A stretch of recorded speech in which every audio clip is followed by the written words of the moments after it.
For the Spurs, though, this was a real chance to kind of make a statement of, hey, we're here. You better take us seriously. And they've got a chance to be a force for a long, long time to come, because it's not just Victor Wembanyama, as they proved going 9-3 without him. Those young guards, man, those guys, Victor's not the only great defensive player on that roster. Victor's not the only gamer on that roster. Now, Victor has a nice little French accent, so it comes across a little bit, classy, I guess you could say, but he's got a little troll in him. I wouldn't say a little. Yeah. And he said some more stuff just in the last few days. Yeah. And he left a lot of room for interpretation, but when he paused and said, Bontemps, you asked the question, right? That is correct. Okay. So I asked Victor Wembanyama, how much fun was it to get back on the court after a very long wait? You've been chomping at the bit to play, and to do so on this stage against this team and against a guy in Chet you've had a lot of battles with in the past. And I mentioned Chet on purpose because I was hoping it would lead to a decent answer. And Victor, in his way, delivered a decent answer. And people have probably seen bits and pieces of it by now, but I would like to read the answer because the end of it in particular was a very good answer. He goes, "Oh, you can't imagine. It's just incredible. I kept asking these guys for the last 12 games, just get better and do some beautiful things, and I just wanted to be a part of it. I'm glad that we can still do it when I'm here. I'm happy with that, of course, but I'm just glad to be part of something that's growing to be so beautiful, so pure and ethical basketball." Pure and ethical basketball. Which you could take as just he likes the way the Spurs are playing. You could also take it as a jab at his arch rival and the team that will be their arch rivals, I think, for a while. Along with, by the way, we're talking a lot about Spurs Thunder, and that's going to be a great rivalry. We were talking about this at lunch with Corleone.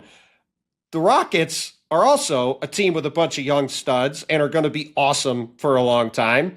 And then, by the way, you've got Cooper Flagg in Dallas, where if they can get their act together around him, yes, they've got a lot of catching up to do, but that's a pretty nice place to start too. Sounds like an I-35 corridor situation. I mean, just the whole Texas Triangle Plus is going to be an unbelievable possible epicenter McMahon of has the league so many 36-minute flights in his future. Hey, it's like 42 to Houston. He's going to be adding up segments like crazy. It's just awesome, though. I mean, you guys will make fun of me. Bontemps will make fun of me on this. I'm opening myself up for mockery with what I'm about to say. Okay. You're good at that. I viewed what I did this weekend as a pilgrimage. I viewed going to see the first game between Chet and Victor as a pilgrimage. Yeah.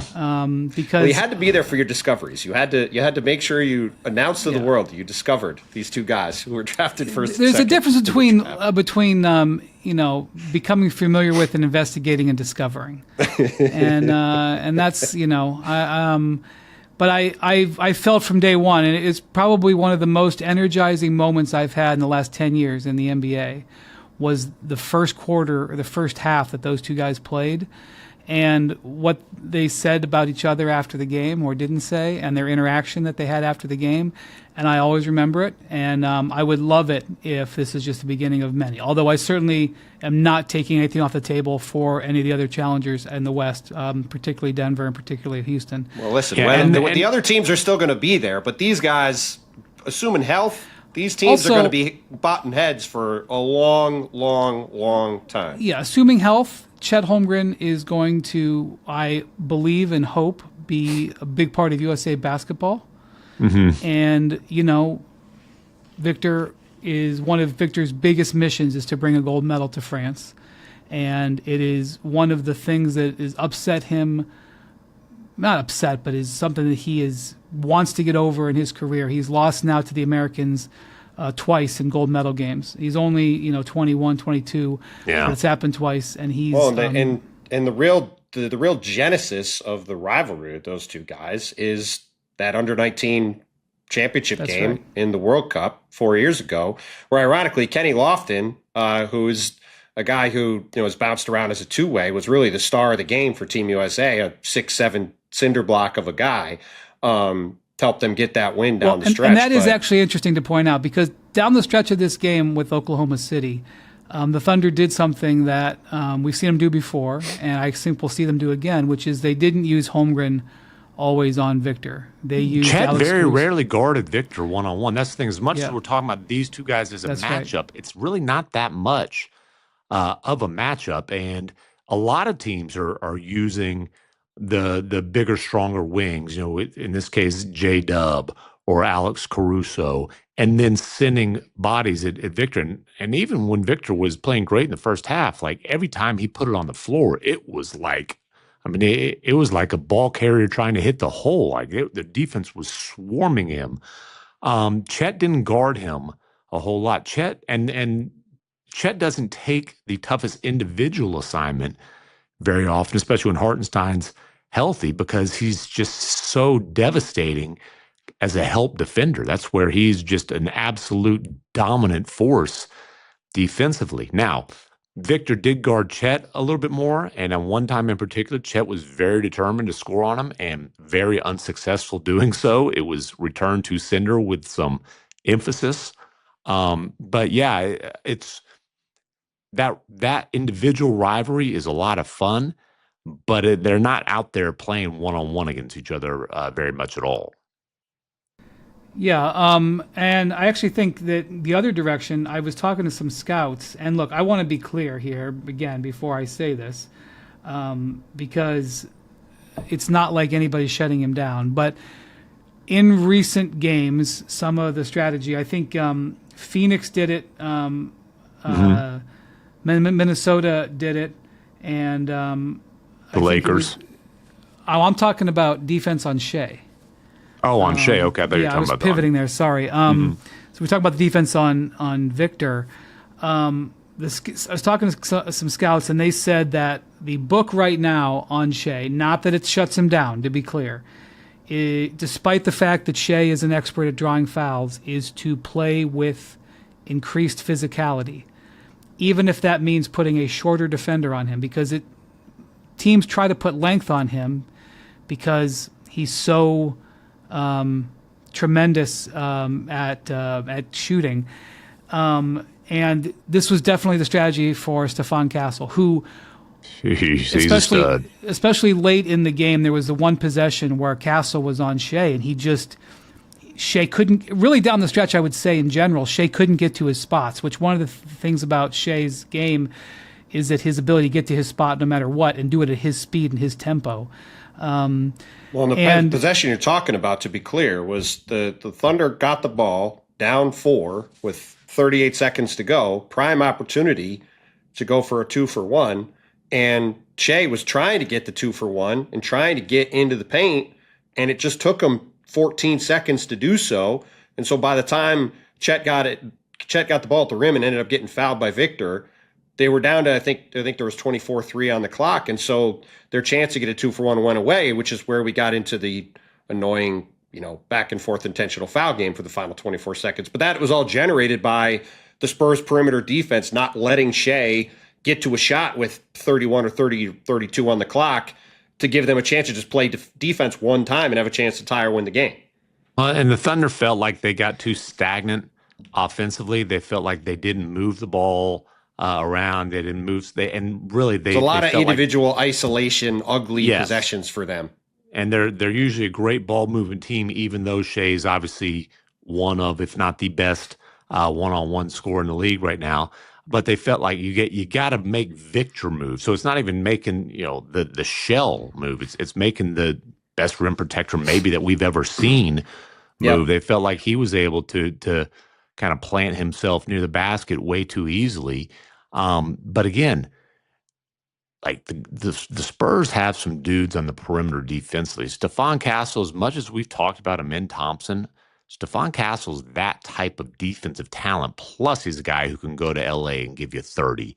Dylan Harper has a chance to be a really, really good defender. I mean, he is a big, physical guard who wants to defend, who cares about that. It's not Victor Wembanyama is not the only reason that the Spurs are an elite defensive team. He's the primary reason, but he's got some dudes with him that are really, really good on that end of the floor. Well, I told McMahon and Mike this last night during the game. I hadn't seen the Spurs play in person in a while because they haven't been in the Northeast this year. Last year, most of the year they were without Victor. They're a massive team across the board. Like all their guards are big. De'Aaron Fox might be the smallest guy they play, and he's 6'4" and long.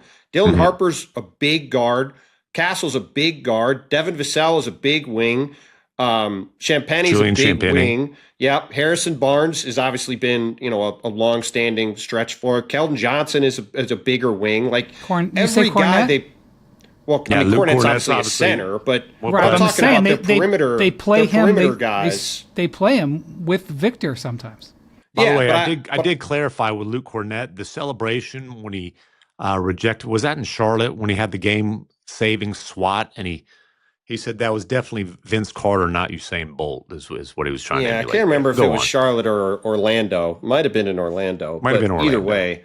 But yeah, like they're just a big physical team across the board. Like we think about the Thunder and how physical they are on the perimeter with their guards and how they get into people defensively. But like you watch the Spurs when they're out there and like Shea's going up against a bunch of guys that are the same size as him, which isn't usually the case across the board. There's not an obvious guy for him to go at.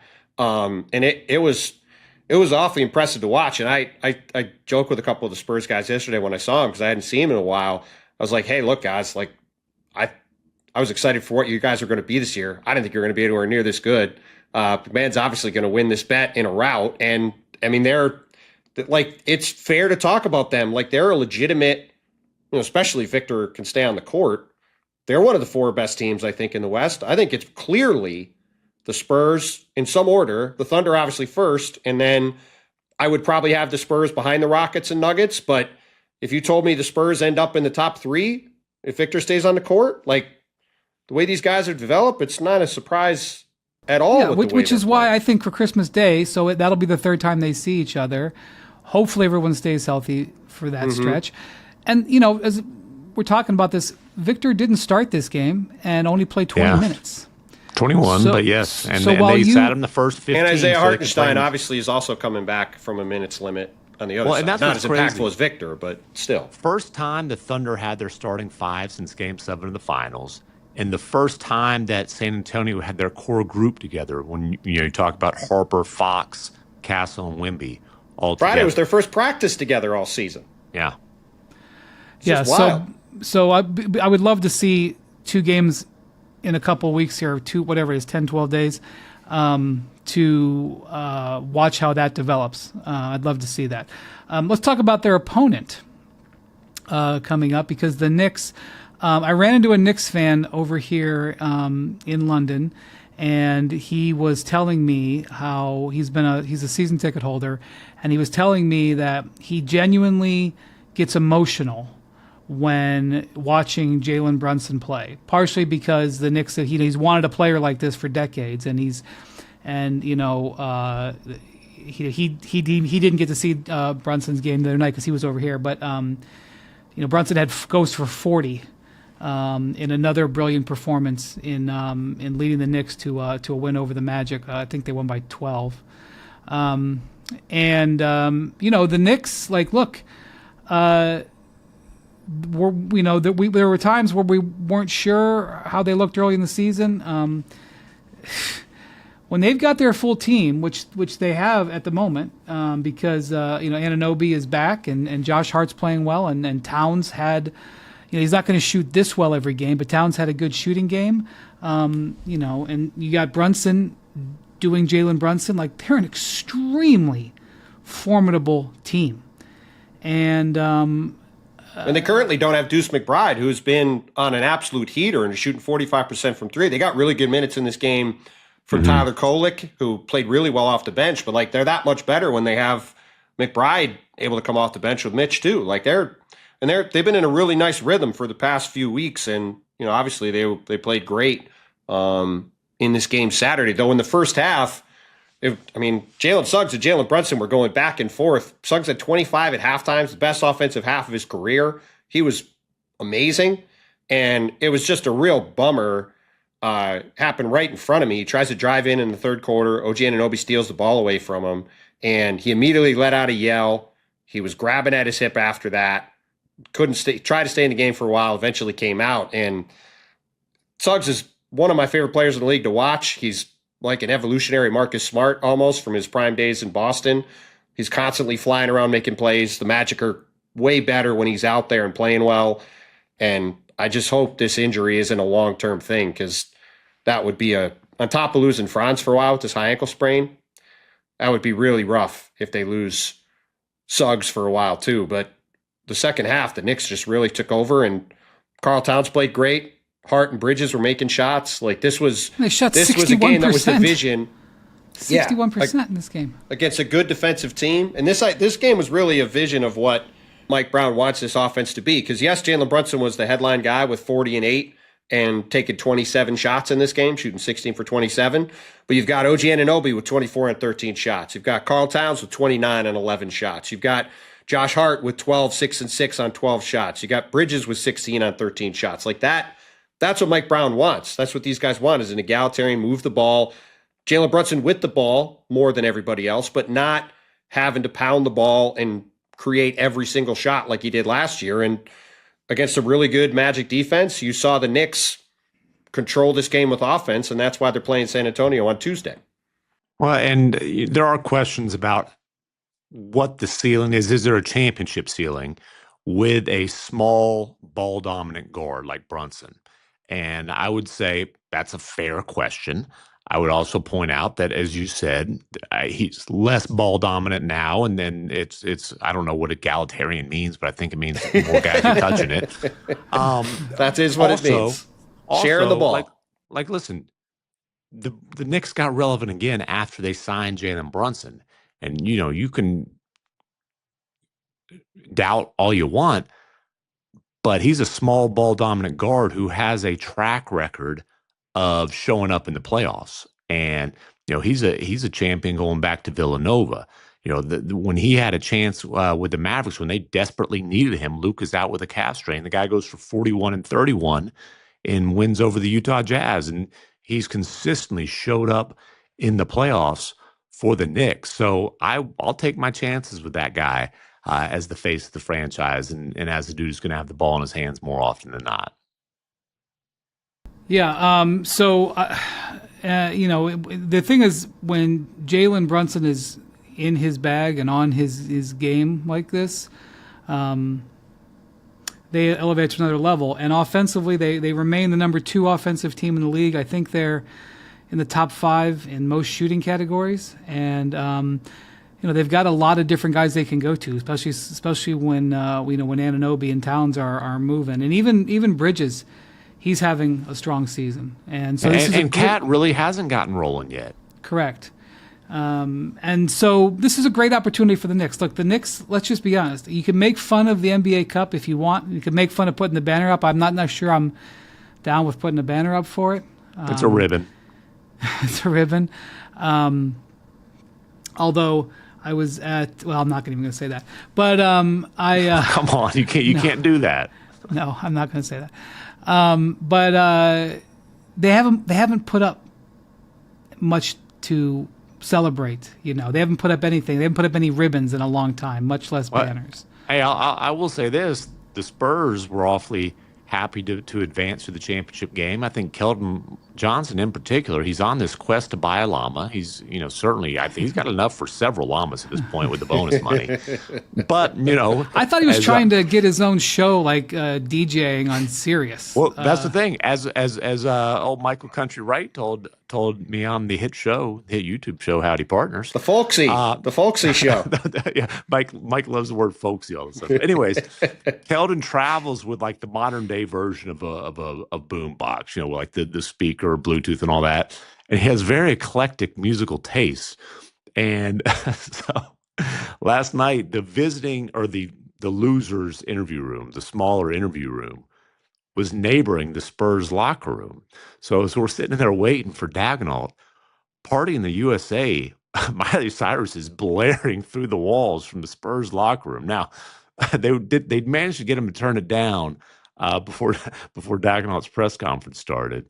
But it was party in the USA in the Spurs locker room. They're pretty excited. And again, hey, good for them. A young team that it's not a statement win that they're better than the Thunder. Like, we're not going to go overboard. It's a statement win that they're on a big stage and they deserve to be there, and maybe get used to them being on those kind of stages.